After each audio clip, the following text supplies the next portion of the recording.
Hades 2 is looking to be a perfect sequel. It's only in early access now, similar to the way Hades, the original game, was, where we had a long span where we kind of just got to go through the early development of the game. It was still filled with content and wasn't like bare bones in the way you find some early access games to be, where it's really like, yeah, this is truly early access to some of those other games, where it's like you can wait a little bit longer to put it out, but hey, it's one of the things you get used to when you kind of take under the risk of purchasing something that isn't complete. But luckily, if you play this game, there's already way more content than in original Hades, which is a lot to say, because that game was jam-packed stuff to do. There was plenty to work at. There are plenty of ways to make it just a almost limitless experience, which kind of goes along with being a roguelike. The variety of the game from run to run is really one of the most interesting things about the entire genre, and it's what kind of keeps me invested in playing those type of games, which over like the last year have kind of made up the majority of the titles I've played. And of course, since it is early access, there is some stuff that isn't complete. You know, there's some artwork that probably, I don't even say probably, I know they're going to spruce up, because it's mostly like some character things when you're actually talking to them, and it's only like, I would say probably like 3 or 4 of them, and there is one zone that isn't complete yet, and I imagine there's going to be a lot of stuff there. That's in the upper section, because we not only get to explore the underworld now, but also the surface. We did a little bit of that in the first game, but really it was only for a very specific reason, and I won't spoil that, even though I imagine if you're playing Hades 2, you probably know at least some of what happened. But hey, this is probably the best time to go through and get it, because I've seen it on sale a bunch of times for a very cheap price, so I'd recommend it if you do want to play the other game. I wouldn't say you have to play the first Hades to really enjoy this experience, really get anything from it, because a lot of stuff is different. We have some returning characters, but a lot are just at different states of being.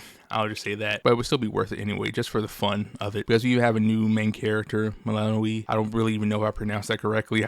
I've heard it so many times in the game, but hey, I tried my best in that moment, so she's gonna keep it pushing. And she's cool. She has different weapons, different abilities, new systems that make her her own unique character, different from Zacharias, which does make her feel unique and kind of gives a fresh spin to those who played the original game. Now they get all kinds of new stuff to work with and play with. We even get some new gods and goddesses to get our boons from. And if you don't know what boons are, they're just abilities that add on to your basic kit of weapon attack, and also add on a few extra abilities. There's a wide variety of them. There's combinations of them. We even got new systems in place where you get some blessings, really like a boon from the goddess of the moon. I don't know why I keep forgetting her name, because she's literally like a major part of the game. They always talk about her because Melanie is a witch, and they basically worship her to some degree, or have a really deep connection to her, because we even have the ability to brew up these spells that kind of add permanent upgrades to the world and to your abilities. We have these abilities you can unlock with these different cards that permanently change things. You can upgrade them. It's a lot of extra elements. You can get these little animal companions. I believe there's only 2 so far. One's a frog, one's a cat, and they give you special stuff, from ability to come back from death once, or the ability to do easier things when it comes to mining different materials, because you can mine materials all throughout the world, and those are used for your spells and used for different things such as that. And they actually did a kind of quality of life upgrade, or really patch, really, that kind of fixed it, because you only carry one of those tools used for the mining the stuff at once, and that was something that I felt kind of made things a bit of a pain to get, because you would sometimes even see these extra materials or know they're there, but just not have the ability to get them. But they fixed it, so now you're able to really just get whatever you want at once, and whichever one you decide to actually equip, that one just makes it so you get extra materials from whatever you're mining. So if you're mining up rock, or just picking flowers, or well, you can pick flowers all the time, but you know what I'm saying, I guess, maybe, or digging something up, it's a lot more convenient of a feature. And the game, similar to original Hades, even in its early access state, I haven't really ran into bugs or glitches or anything that ruined my game experience. I've never felt like that was something that I had to worry about all throughout the many hours I put into it. Hell, it's smoother than some fully released games I've played where they've just been messes. So that's something great to see. So I think really the biggest thing to look forward to in the future, I believe they're adding an extra weapon, of course, fixing up some of that art, and adding extra stuff to the upper area, to the overworld. Who knows what else, which I had to wait and see for that. And I was a little bit hyped when I first saw the announcement for this, because it was exciting. Supergiant Games has probably been one of the most consistent developers I've played games from. My first introduction then was with Bastion. I remember playing that. I actually remember playing that on like one of the early iPads, because they brought it to tablets, and I remember playing that. And then I went through and played all their other games. They're not all the strongest in terms of just minute-to-minute gameplay, but they're all good. And the story story is always an interesting thing to follow along with. And one interesting thing is just the relationship mechanics. You have that in Hades, but of course it's not fully fleshed out yet in this sequel. But I'm interested to see where that goes, because I do genuinely like all the characters we get to interact with. None of them are characters I would say, oh, I hate this person, I dislike this person. I genuinely like them all. And it's really one of those fun things you get after each run to give a gift to them, boost up your hearts, you know, build up that relationship with them, and it adds that extra element to the game that makes things interesting. And I'm pretty sure with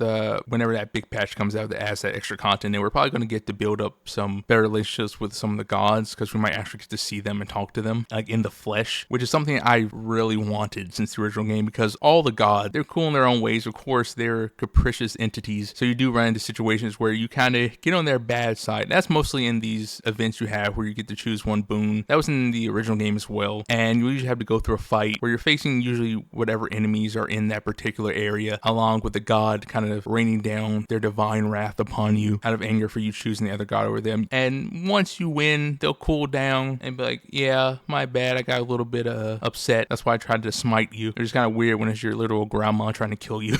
But it's kind of true to form to the way they're kind of depicted in mythology, with them kind of generally just being assholes most of the time, whether it's the other gods or heroes or just regular people or just really anything that upset them in that general area of just existence, I guess. That's kind of a bad way of phrasing things or wording it, but yeah. So interacting with them in a more flesh and blood manner is going to be something cool to see. We do get to interact with like one, which is like Artemis in the flesh, because she's just kind of roaming around, and she'll even help you in fights. That's not really a spoiler, because you'll interact with her pretty early on. Maybe. I don't know how it will work for everybody, but at least early on for me, I interacted with her. And that's pretty much all. I just kind of want to get my feelings about this game, because I've been playing it relatively consistently since it released, and it's just good. I really should have to say that, because I think it has pretty good reviews on Steam as well, so obviously a lot of people are enjoying it, and when it's finished, even more people enjoy it, because some people don't play early access game, which I completely understand, because you run into it's such a mixed bag sometimes. You never really know what you're going to get, even from companies that put out good stuff. I've been disappointed by sequels many times in the past, so I won't really like begrudge anyone for not picking something up in early access. But this is something I could recommend people trying at this point, because it is fun when you do finally get early access game. You kind of get to see its development over a long period of time, and then when you finally get the finished product in your hand, you're like, oh man, this is wonderful. But yeah, that's all. Thanks for watching. You can like, you can subscribe, you can dislike it. If you're already subscribed, you can unsubscribe, I guess. You know, it's really up to you. But yeah, thanks. Peace. I'm out.